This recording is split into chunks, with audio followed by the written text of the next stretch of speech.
Hello दोस्तों, नमस्कार। सभी साथियों को मेरा नमस्कार। आप हास्य कविता के सीरीज़ में आपका स्वागत है। पिछली कविता जो मैंने डाली थी उस पे मुझे बहुत लाइक मिला, कमेंट मिला और पर्सनली सभी लोगों ने मुझे कमेंट किया था। कुछ लोग उस पुरानी यादों में भावुक हो गए हैं, जैसे पूजा दीदी, आभा दीदी, सारिका दीदी। इन लोगों को पुरानी चीज़ें याद आईं, भावुक भी हुए, खुशी भी मिली, अच्छा लगा मुझे। और जब मुझे कमेंट मिलता है, लाइक मिलता है तो बहुत अच्छा लगता है कि लोग सुन रहे हैं और उसमें इंटरेस्ट ले रहे हैं। तो मेरे पास तमाम रचनाएं उस समय की पड़ी हुई हैं, 1 बाय 1 करके मैं सब आपको एक एक करके सारा का वीडियो बनाऊंगा और भेजूंगा। आप लोग उसे सुनिएगा। जो साथी उस समय हमारे साथ ट्रेनिंग किए थे वो उन्हें बहुत खुशी होगी, वो सुनेंगे, समझेंगे, उस समय की सारी यादें ताज़ा हो जाएंगी। उसमें कुछ साथी ऐसे भी हमारा वीडियो देख रहे हैं जो उस समय हमारे साथ ट्रेनिंग नहीं भी किए और वो भी हमारा वीडियो देख रहे हैं। थोड़ा बहुत उन्हें भी समझ में आ ही रहा होगा। उन्होंने भी लाइक किया, कमेंट किया, मुझे बहुत अच्छा लगा। और जिन लोगों ने लाइक किया, जैसे आभा दीदी हैं, अभिषेक भैया हैं, अभिषेक श्रीवास्तव भैया, तो वो तो मुझे पर्सनली लिख के भी भेजे हैं कि गजोधर भैया यानी गजेंद्र पे एक कविता थी और उनके समाचार थे। और जैसे कि मैं कविता के साथ साथ पर डे बस 5 से 10 मिनट में तुरंत समाचार तैयार करता था और उसी समय की वर्तमान परिस्थिति पे लोगों पे ही वो समाचार मैं प्रस्तुत करता था। वो हास्य समाचार होता था।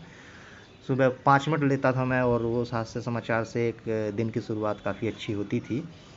तो उस समय शर्मा जी, सुधीर सर, गजेंद्र भैया, ये सब जो है उस समाचार के मेन फोकस बने हुए थे। हार्दिक श्रीवास्तव ने भी वीडियो को लाइक किया, मैं बहुत बहुत उनका धन्यवाद देता हूँ। सिद्धेश्वरी पांडे जी, ये बार बार मुझे कहते थे कि आप जो रचनाएं किए हैं आप डाला कीजिए, रचना किया कीजिए। मैं थोड़ा सा ध्यान नहीं देता था। असल में उसी समय वो दिमाग में आता था, तत्काल मैं उसको जो है लिखता था और तत्काल मैं सुना देता था। कोई विशेष उसका कुछ कभी मैंने उस पर विशेष ध्यान दिया नहीं, बस ऐसे ही बन जाता था। अमिता दीदी ने लाइक किया, कमेंट किया, उन्होंने पर्सनली भी मुझे जो है कमेंट किया। बहुत बहुत शुक्रगुजार हूँ मैं आप लोग का। रजनीकांत जी, उन्होंने भी कमेंट किया। विनीता जी, कीर्ति मैम, उन्होंने फिर वही अपनी आवाज़ में अल्तमश जी का भी बोला, अच्छा लगा मुझे। खुशबू मैम और एक खुशबू मैम और हैं, उनको मेरे साथ तो ट्रेनिंग नहीं हुई लेकिन उन्होंने भी मेरी कविता को वीडियो देखा, लाइक किया, कमेंट किया। लाल बाबू जी, शिवांगी जी, हमारे प्रिय दोस्त राम समुज गौतम जी, बहुत अच्छे इंसान हैं राम समुज गौतम जी और हंसमुख इंसान हैं।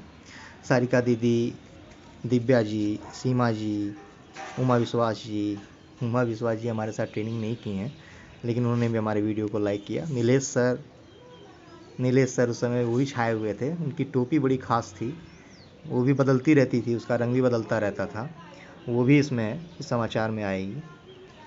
और मनोज सिंह टाइगर, नेहा पाठक, कपिल जी, प्रियंका दीदी, Ajit sir, ANM Amrita Srivastava ji, Vinay Singh sir Nautanwa के, हर्षिता जी, रजनीकांत जी, सुनील हमारे दोस्त, अंजू मैम जी, पूनम जी, मीनू जी, डॉली जी, और भी बहुत से लोग हैं जिन्होंने लाइक किया, कमेंट किया।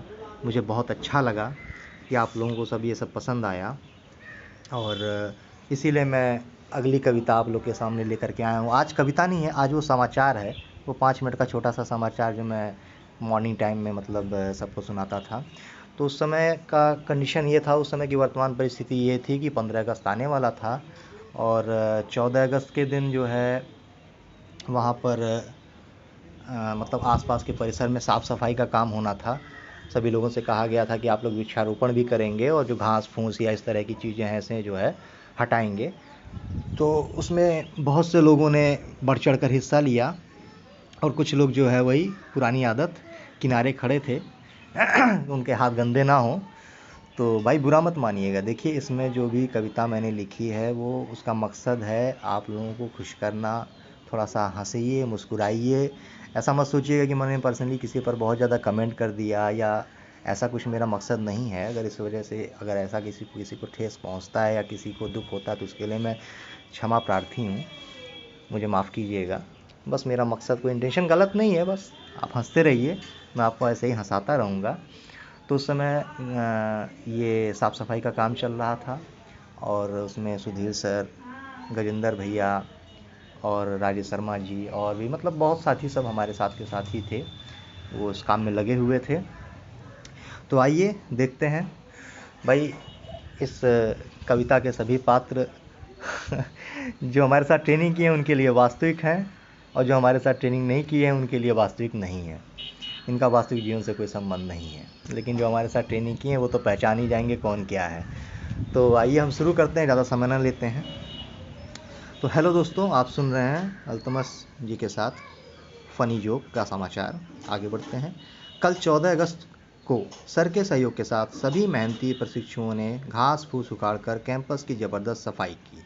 वहीं कुछ प्रशिक्षु सीधी साधी गाय बनकर किनारे खड़े रहे और उखड़ी हुई ताजी घास को देखने के लिए, खाने के लिए बेताब दिखे। उधर सुधीर सर काफ़ी परेशान हैं, क्योंकि उनकी औ ख ध्वनियों से अभी तक कोई लड़की इम्प्रेस नहीं हुई है, जिससे वो काफ़ी टेंशन में है। इसी बीच वनस्पति विज्ञान के विशेषज्ञ श्री वर्मा जी ने जिज्ञासु सुधीर सर को घास फूस, अशोक के पेड़, आम की नस्लें एवं भांग के पौधे आदि पौधों की विस्तृत जानकारी दी। सुधीर सर को कटहल का कोआ बहुत पसंद है, लेकिन कटहल के बाकी हिस्सों को भी खाना चाहिए या नहीं खाना चाहिए, इस संबंध में सुधीर सर बहुत भ्रमित हुए हैं और श्री वर्मा सर से गुजारिश है कि वह इस समस्या का जल्द से जल्द समाधान करें। वहीं कल अध्यक्ष शर्मा सर कैंपस में अचानक बेहोश हो गए। आनन फानन में डॉक्टर आभा एवं डॉक्टर स्वीटी मैम ने शर्मा सर की जांच की और बताया कि शर्मा सर की स्थिति काफ़ी गंभीर है, वह इस समय क्रिटिकल स्टेज में है। आपने बताया कि इस स्टेज में शर्मा सर को टेंशन नहीं लेना चाहिए था और भारी सामान या कोई शारीरिक श्रम भी करने से साफ मना किया था, लेकिन फिर भी वो आसपास के परिसर की सफाई उसमें लगे हुए थे और डाइट भी भरपूर लेने को कहा। लेकिन मानदेय की चिंता की वजह से शर्मा सर ने खाने पीने में लापरवाही की, जिसकी वजह से उन्हें चक्कर आया है और बेहोश हो गए हैं। डॉक्टर आभा ने बताया कि इस स्टेज में चक्कर आना, उल्टी होना, यह सब आम बात है, घबराने की कोई बात नहीं है, शर्मा सर खतरे से बाहर हैं। वहीं पिछले महीने शर्मा सर की याचिका दुश्मन न करे दोस्त ने वो काम किया है, उम्र भर का गम हमें इनाम में दिया है, ये लाइन सुनते ही सभी को याद आ गया होगा कि वो क्या दौर था उस समय इस कविता और इस गाने का, क्या मकसद था, क्यों हुई थी, कैसे हुई थी। अगर आप लोग को स्पष्ट याद होगा तो ज़रूर कमेंट कीजिएगा कि क्या आपको याद आया है। वहीं पिछले महीने शर्मा सर की याचिका दुश्मन न करे दोस्त ने वो काम किया है, उम्र भर का गम हमें इनाम में दिया है। इस याचिका पर सुनवाई करते हुए 2 जजों की पीठ, justice Shri Verma sir, justice Shri Chand की स्पेशल बेंच ने शर्मा जी के दोस्त, जो कि दुश्मन बन चुका है, के खिलाफ गैर जमानती वारंट जारी कर दिया है। बताते चलें कि कल शाम सभी प्रशिक्षुओं के खाते में मानदेय आने की वजह से सभी की खुशी का ठिकाना नहीं रहा। वहीं इच्छाधारी नाग श्री गजोधर भैया ने भी मानदेय की खुशी में ज़बरदस्त नागिन डांस किया। वहीं कैंपस के हीरो नीलेश रेशमिया भी इस समय टोपी के रंग बदलते हुए नजर आ रहे हैं। अंत में बताते चलें कि पहले भी मैंने बताया था कि कुछ प्रशिक्षुओं का सैद्धांतिक प्रशिक्षण पूरा होने वाला है, लेकिन जस्टिस श्री वर्मा सर एवं श्री चंद सर ने शिक्षकों से साफ कह दिया है कि जिन शिक्षकों की टमी उनके टमी के बराबर नहीं है, उनका प्रशिक्षण अपूर्ण माना जाएगा, उन्हें कैंपस में ही रहना होगा। आज का समाचार यहीं पर समाप्त होता है और इसी समाचार का अगला पार्ट इससे भी मज़ेदार है। उसमें उनके जांच की रिपोर्ट आती है और क्या क्या होता है, किस तरह धारा लगती है, किस तरह उनके गाने पर मतलब किस तरह मतलब क्या होता है, मैं बताऊंगा अगले एपिसोड में, अगले समाचार में बहुत कुछ स्पष्ट हो जाएगा। और उम्मीद करता हूँ कि आपको ये समाचार पसंद आया होगा, बहुत सी चीज़ें आपको याद आ गई होंगी। अगर कुछ स्पेशल याद आया होगा तो मुझे भी कमेंट करके बताइएगा और प्लीज़ बुरा मत मानिएगा, कोई बुरा ना मानेगा भाई। किसी को अगर दुख पहुँचे, ठेस पहुँचे, उसके लिए मैं फिर से दोबारा बार बार माफ़ी मांगना चाहता हूँ। हंसिए, अपनी इम्यूनिटी बढ़ाइए, मुस्कुराइए और इसे लाइक कीजिए, कमेंट कीजिए। और अगला समाचार बस आपके लाइक और कमेंट पर है। अगर आपने लाइक किया, कमेंट किया और मुझसे डिमांड किया तो नेक्स्ट समाचार इसके बाद का बहुत मज़ेदार है, वो भी मैं लोड करने वाला हूँ। तो आप सभी साथियों का एक बार तहे दिल से फिर मैं बहुत बहुत सहृदय आभार प्रकट करता हूँ। धन्यवाद।